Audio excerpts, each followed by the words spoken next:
tidak usah makan, tidak usah korupsi. Itu Menteri Agama itu sudah kaya. Menteri Agama itu bisa memberangkatkan semua imam-imam musola yang miskin-miskin, imam-imam masjid, guru-guru ngaji yang tidak berbayar dengan gratis itu, dengan hasil bunga harian atau hasil pengembangan dari simpanan bunga dari simpanan dana haji. Nah ini enggak. Jangankan doke sak babon-babone dicolong sama Menteri Agama. Itu berarti benar tebakan saya, ramalan saya kan, bahwa setiap Menteri Agama di Indonesia akan masuk neraka. Pertama, Menteri Agama yang katanya Habib Ba'alawi itu, Said Agil Al-Munawar, korupsi. Kemudian Ketua P3 dulu, siapa itu namanya? Surya Dharma Ali, korupsi. Udah 2 ya. Yang ini yang ketiga ini. Sebenarnya 4. Nah, karena Ketua P3 itu ketangkep duluan oleh KPK sebelum jadi Menteri Agama.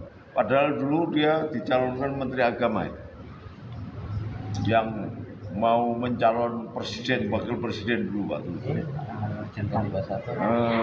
Bukan Jan Farid, Romi Hormuzi.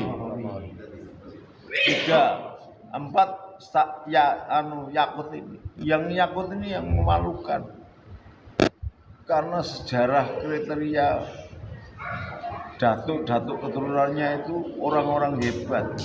Yang mengarang tafsir Al-Ibris itu Mbah Kiai Busri Mustafa bersama Kiai Muslik. Kemudian di atas nama menjadi terkenal tafsir Al-Quran Al-Ibris. Kemudian disarai oleh kiai-kiai besar dan sampai sekarang diajarkan di pondok-pondok. Dan pamannya Yakut itu menerjemahkan kitab-kitabnya Imam Malik gede-gede itu.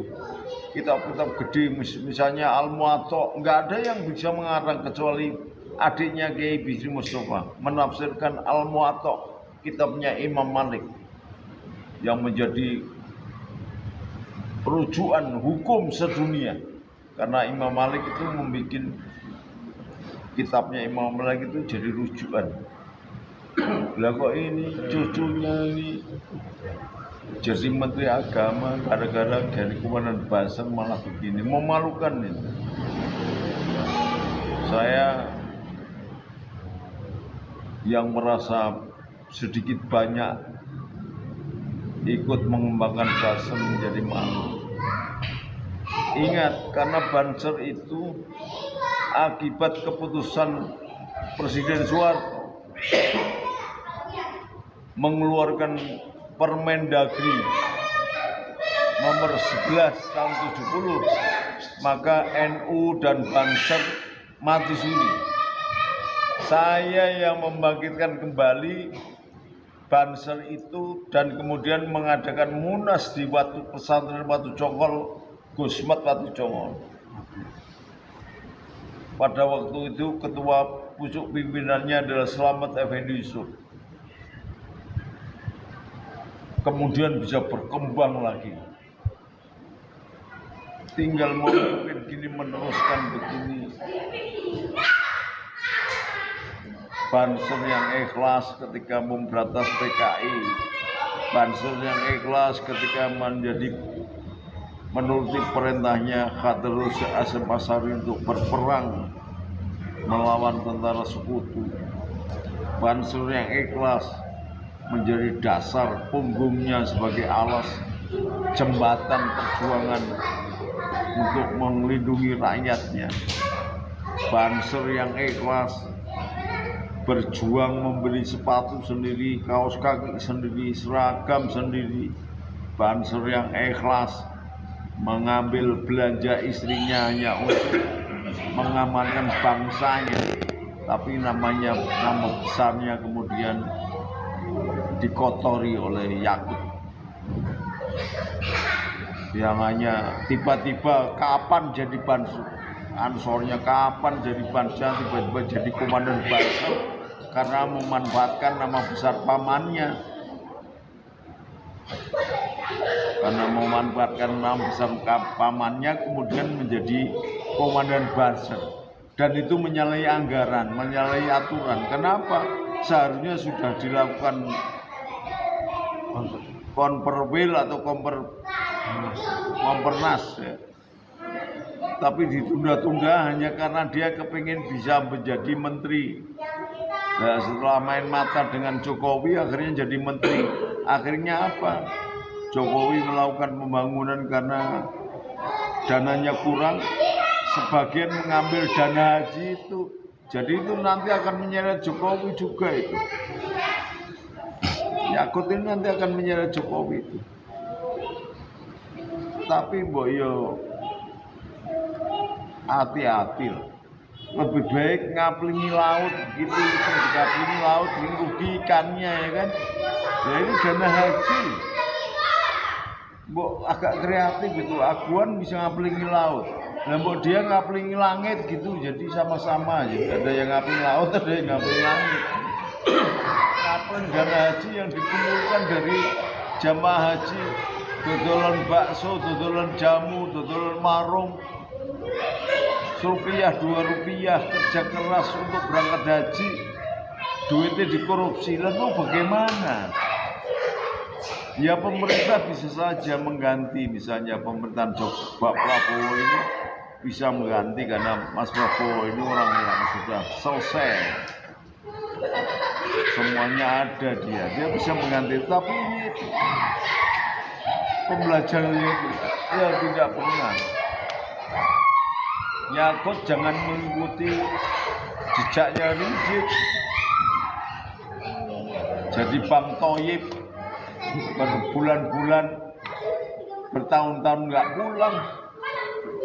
Dia jadi menteri agama zamannya Jokowi. Sekarang presidennya sudah Mas Prabowo. Harusnya dia pulang mempertanggungjawabkan. Terus jadi buronan gini memalukan.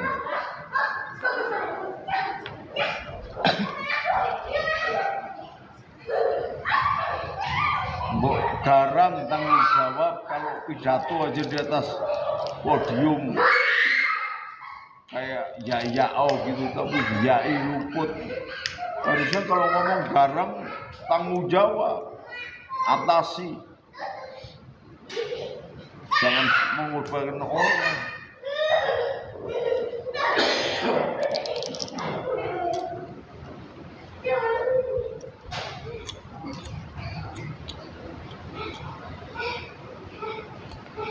Zaman Kapolrinya Badrudin Haiti, Mas Badrudin Haiti, saya bilang, Mas Badrudin Haiti, kami melakukan begini. Jangan tangkap Banser atau tangkap anggota PKN, tangkap saya. Saya yang bertanggung jawab. Saya memang menginstruksikan anggota kami agar kalau ada FPI yang ngaco, dipatahkan tangan biar menjadi unsur jera. Saya Senopati Nusantara tanggung jawab begitu, komandan, bukan anak buah. Anak buah nggak salah, yang salah itu jenderalnya bukan kopral. Maka saya mengambil alih resiko itu. Pak Kapolri, Pak Badrudin Haiti 4 mata begini disaksikan mantan-mantan jenderal banyak itu di gedungnya Sinar Mas. Jangan tangkap PGN, jangan tangkap Banser. Kalau ada FPI yang tangannya patah, itu instruksinya saya supaya tidak mengecewakan negara.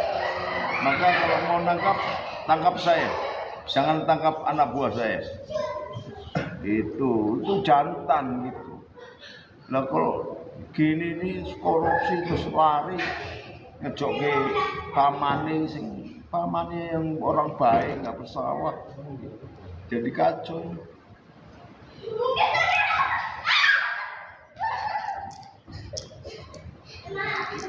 PBNU juga karena kakaknya jadi ketua PBNU dihadang DPR. mau diadakan pansus dihadang oleh PBNU. Kacau. Jadi organ-organ besar Nahdlatul Ulama yang harusnya memberikan contoh dan teladan yang baik dipakai untuk bemper. Nggak benar. DPR RI akhirnya nggak jadi membuat pansus. Harusnya kan terpisah. Kakaknya jadi ketua NU, ya sudah ketua NU. Adiknya jadi menteri agama, ya sudah jadi menteri agama. Jangan kemudian melindungi gitu. NU jadi bempernya depak karena menterinya melakukan korupsi, kan nggak benar. Akhirnya menempeli dosa kepada semua anggota Nahdlatul Ulama. Yang tidak berdosa jadi ikut berdosa. Ini nggak tanggung jawab ini. Kalau sudah berani berbuat harus tanggung jawab. Itu namanya cengli, namanya jantan.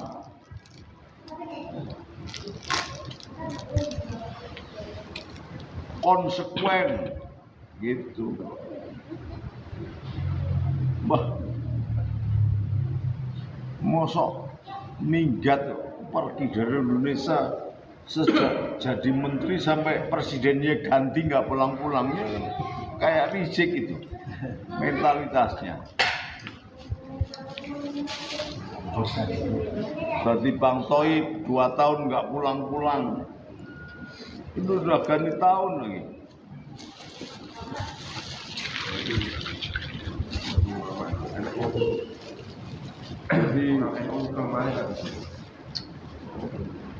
Gus Yakut yang jantan lah, kayak badanmu gede gitu, ternyata mentalmu hanya kecil, malu-maluin. Banser dari Indonesia. Banser itu didirikan, dibentuk oleh para pejuang-pejuang yang tanpa pamrih, tidak butuh jabatan. Mana ada komandan Banser yang jadi menteri? Nggak ada.